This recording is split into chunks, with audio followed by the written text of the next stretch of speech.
Marcus Thompson had always been the type of person who minded his own business.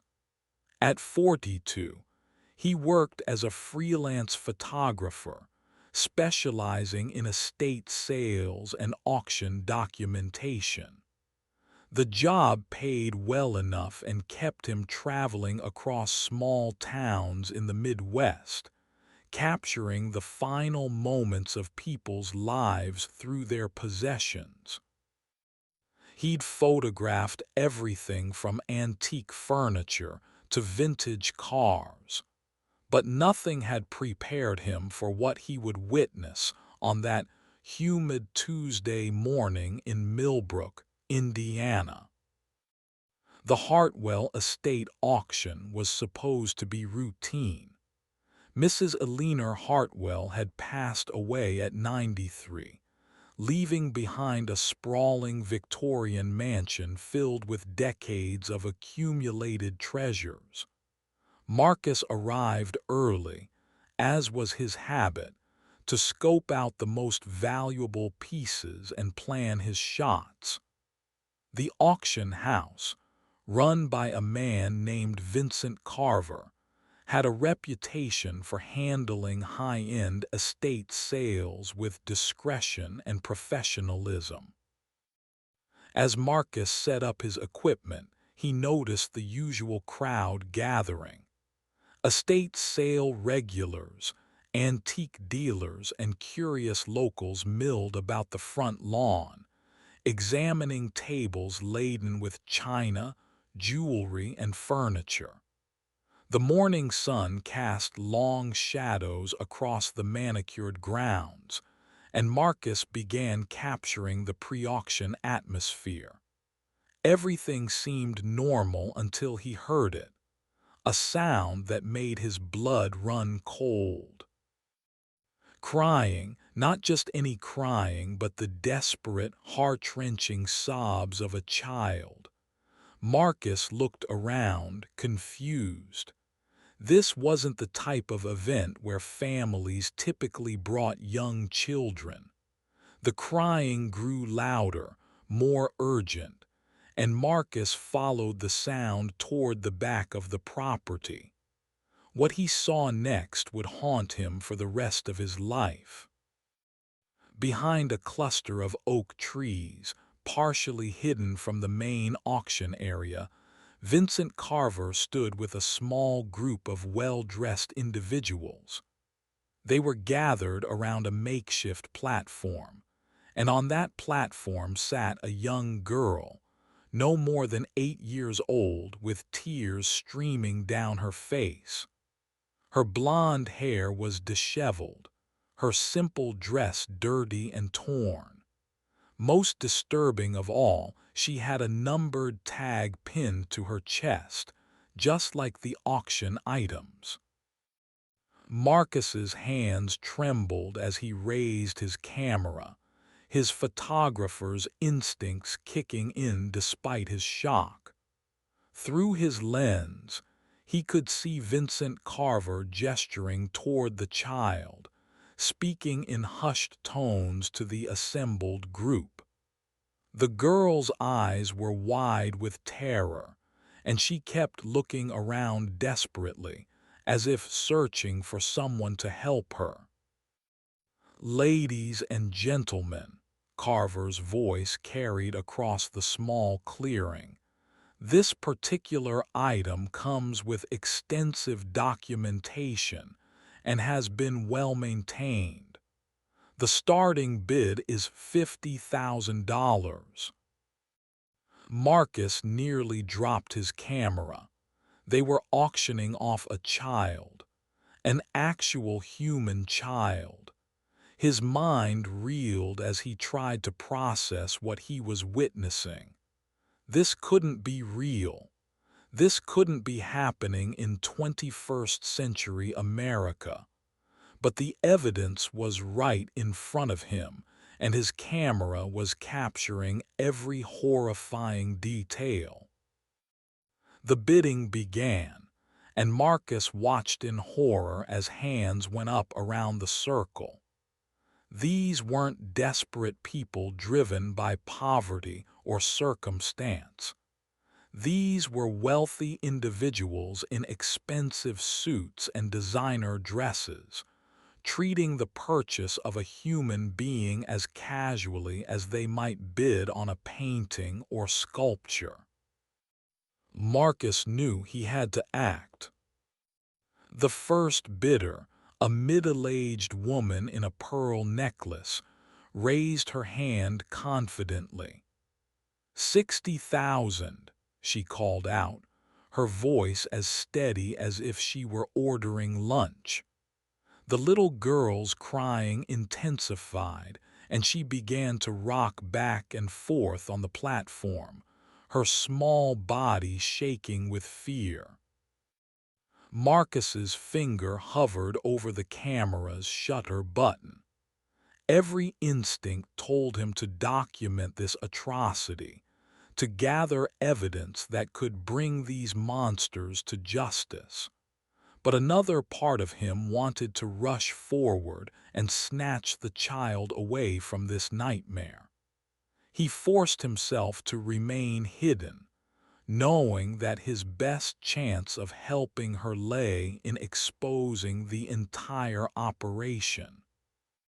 75,000, came another bid, this time from a distinguished-looking man with silver hair and cold blue eyes. He examined the girl with the same clinical detachment Marcus had seen art collectors use when evaluating a potential acquisition. The thought made him sick to his stomach. Vincent Carver smiled with satisfaction as the bids climbed higher. Excellent, we have 75,000. Do I hear 80? His demeanor was professional, polite even, as if he were conducting a perfectly normal business transaction. The casual evil of it all made Marcus's skin crawl. The little girl suddenly spoke, her voice barely audible above the murmur of the crowd. "Please," she whispered, "I want to go home. I want my mommy." Her words were like a dagger to Marcus's heart, and he saw several of the bidders exchange glances. None of them, however, seemed moved by her plea. 100,000, declared a woman in a red hat, effectively silencing the child's desperate words. The bidding war was escalating quickly, and Marcus realized he was witnessing something far more organized and systematic than a spontaneous crime. This was a well-oiled machine, operating with the efficiency of a legitimate business. As the auction continued, Marcus began to notice details that painted an even more disturbing picture. The participants all seemed to know each other, exchanging nods and meaningful glances. They had clearly done this before. This wasn't an isolated incident, but part of a larger network of human trafficking disguised as estate sales. Marcus's camera captured it all, the faces of the bidders, the auction house staff facilitating the crime, and most importantly, the terrified face of the little girl who had become the center of this unspeakable transaction. With each photograph, he was building a case that could potentially save not just this child, but countless others who might be trapped in similar circumstances. The bidding reached $150,000 before Vincent Carver called for final bids. The winner was the man with silver hair, who approached the platform with a satisfied smile. As he prepared to claim his purchase, Marcus knew his window for action was rapidly closing. Marcus's mind raced as he calculated his options. He could call the police, but what if they were corrupt or simply didn't believe him? He could try to rescue the girl himself, but he was outnumbered and had no idea how many people were involved in this conspiracy. The most logical choice was to continue documenting everything while simultaneously alerting the authorities. But every second he hesitated was another moment that innocent child remained in danger. The silver-haired man was now speaking quietly with Vincent Carver, presumably arranging the transfer of funds and the delivery of his purchase. The little girl had stopped crying, but her silence was even more heartbreaking than her tears.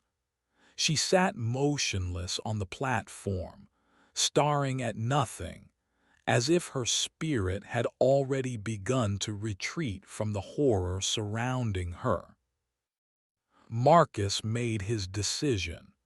He would continue photographing for evidence while simultaneously sending an anonymous tip to the FBI. His phone had excellent reception, and he could upload the photos to a secure cloud server in real time. Even if something happened to him, the evidence would survive. As he worked, Marcus noticed something that gave him hope. The little girl's eyes met his through the trees, and for a moment he saw a flicker of recognition. She had seen him, and perhaps more importantly, she had seen his camera. Maybe, just maybe, she understood that someone was trying to help her. The transaction was nearly complete when Marcus heard footsteps behind him. He turned to find a security guard approaching, his hand resting on his holstered weapon. "Sir, you need to come with me," the guard said in a low, threatening voice. "Mr. Carver would like to speak with you." Marcus's blood ran cold. He had been discovered, and now both he and the little girl were in even greater danger. But he had already uploaded dozens of photos to the cloud, and his emergency message to the FBI had been sent. Whatever happened next, the evidence would survive, and hopefully justice would follow. The security guard, a burly man named Jake Morrison, escorted Marcus toward the main auction area. As they walked, Marcus noticed that the regular estate sale was still in full swing, with dozens of innocent people browsing antiques and collectibles, completely unaware of the monstrous crime taking place just a few hundred yards away. "Keep your mouth shut and your camera down," Jake whispered menacingly. "Mr. Carver doesn't like uninvited photographers, especially ones who stick their noses where they don't belong." Marcus nodded, playing along while his mind worked frantically. He needed to buy time for the authorities to respond to his tip, assuming they took it seriously. He also needed to find a way to prevent the little girl from being taken away by her buyer. The silver-haired man was already walking toward a black sedan parked behind the trees, clearly preparing to leave with his human cargo. Vincent Carver stood near the main auction podium, maintaining his professional demeanor while conducting legitimate business. When he saw Marcus approaching with the security guard, his smile never wavered, but his eyes turned cold and calculating. "Mr. Thompson, isn't it?" Carver said, consulting a clipboard. "I believe you're here to photograph the Hartwell estate sale. I'm afraid there's been a misunderstanding about the boundaries of your assignment."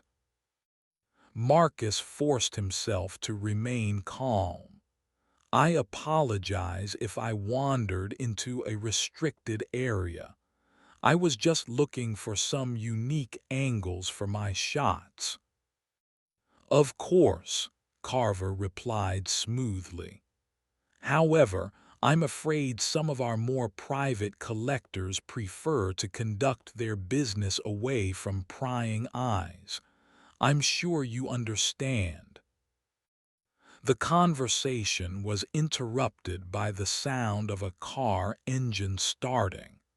Marcus looked toward the trees and saw the black sedan beginning to pull away.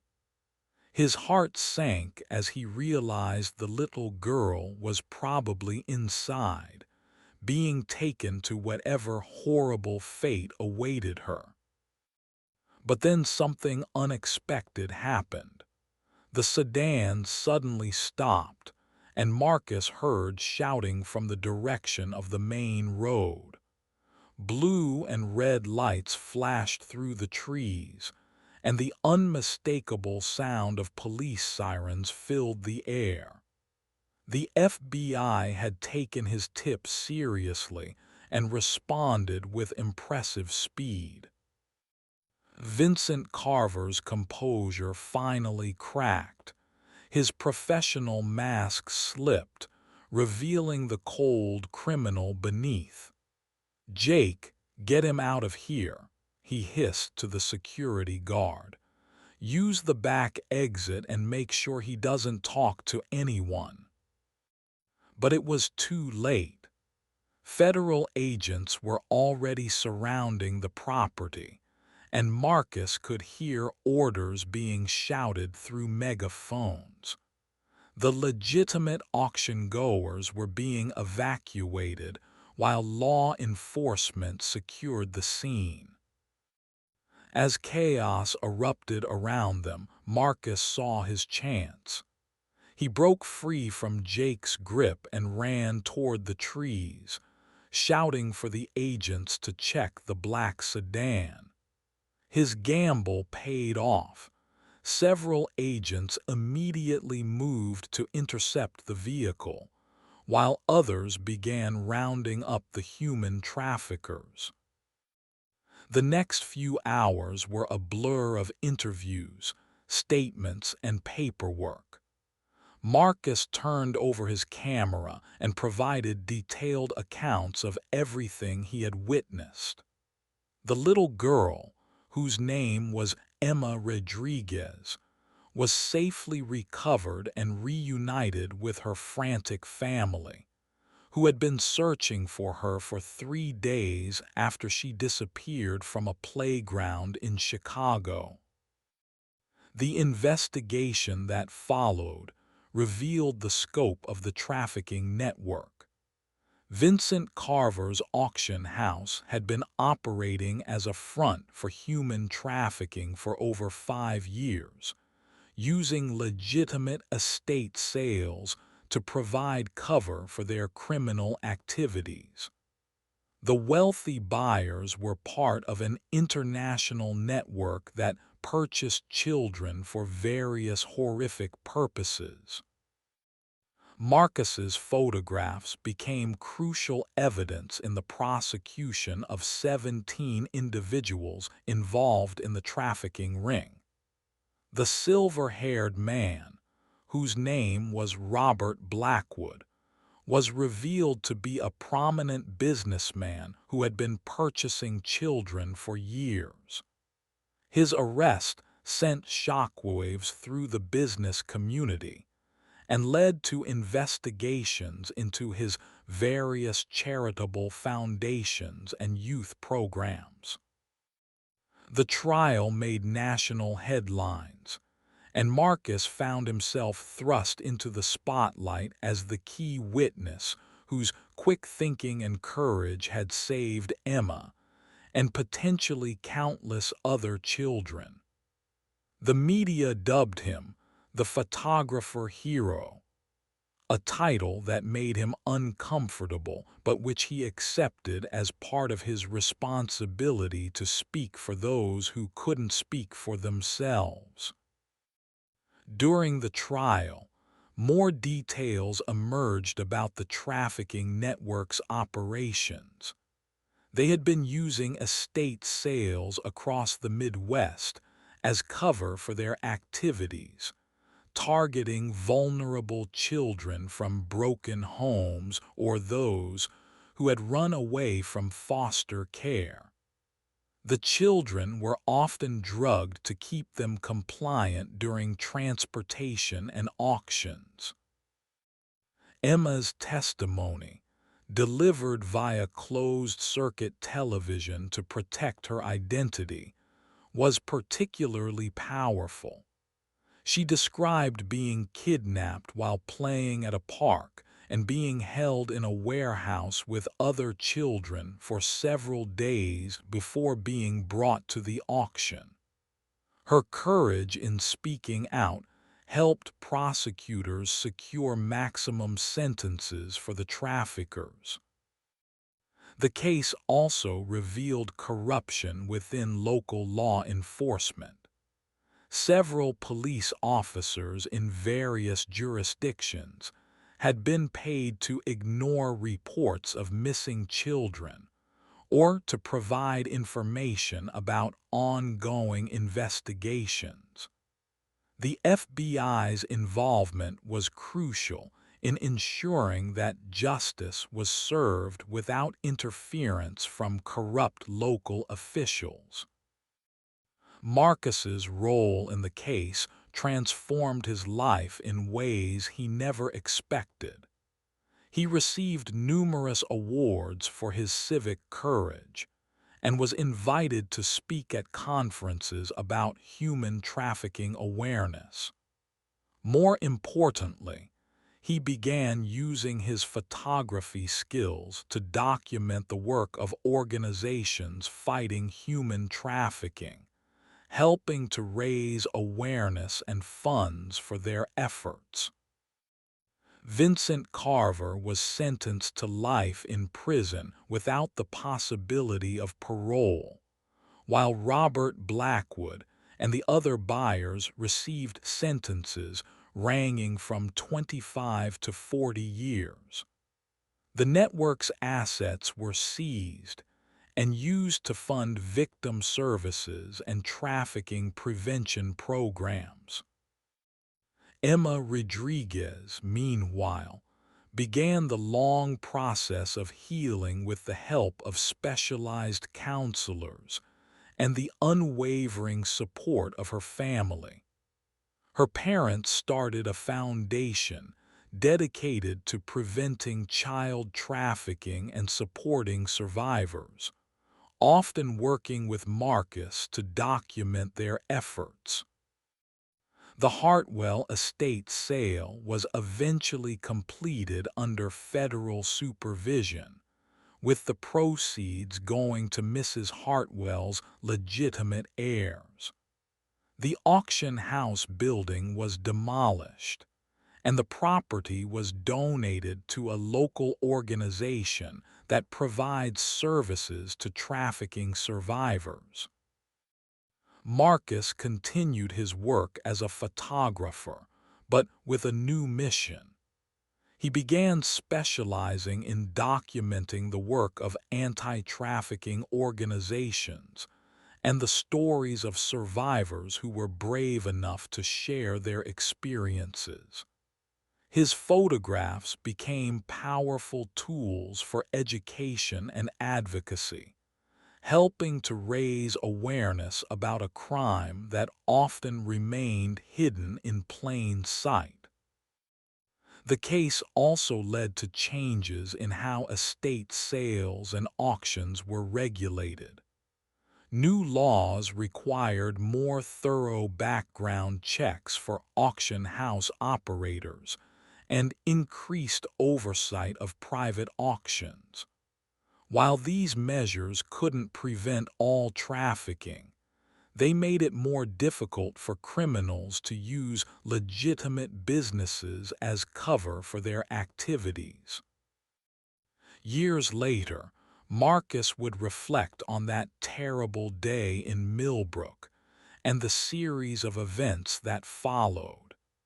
He had gone to document the end of an old woman's life through her possessions, but instead, he had witnessed the beginning of a new life for a little girl who had been saved from unimaginable horror.